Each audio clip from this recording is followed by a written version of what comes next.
Hi guys, for today's video.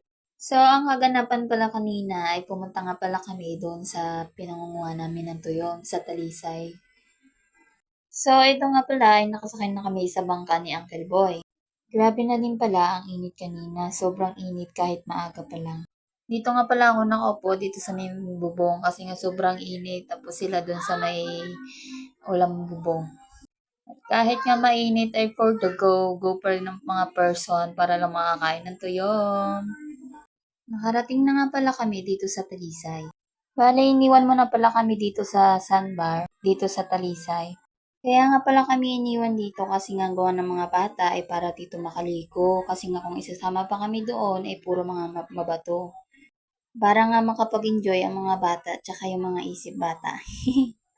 Pauwi na nga niyan pala kami kasi ano oras na at sobrang init na talaga. Hindi ko na nga nabidyohan kanina kung gaano kadami ang nakuhang tuyong, tsaka kung anong yung mga binaon na pagkain kanina.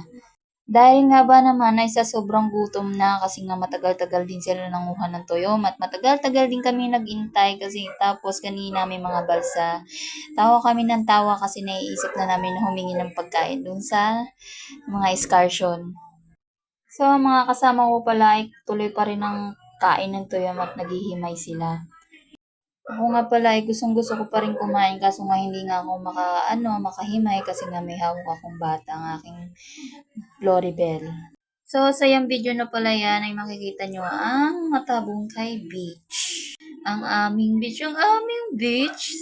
Sobrang ganda dito guys, kaya sa mga gustong pumunta dito na mga friends, pwede nyo akong i-PM. Pwede akong mag-guide. Makikita nyo nga pala dito yung mga floating cottage dito sa Matabungkay. Yan yung mga maliliit na bahay dyan na nakalutang dyan sa dagat. Yan yung floating cottage dito. Ang floating cottage pala dito sa Matabungkay, yung dinadala lang sa mababaw at sa malalim. Hindi kagaya dun sa Kagalatagan na inihila. Yung in-explain na lahat. Pagbababa pala namin dito sa Matabungkay ay dire-diretso na nga pala kaming umuwi. Hindi na nga rin pala kami nagliguan kasi nga pagod na din.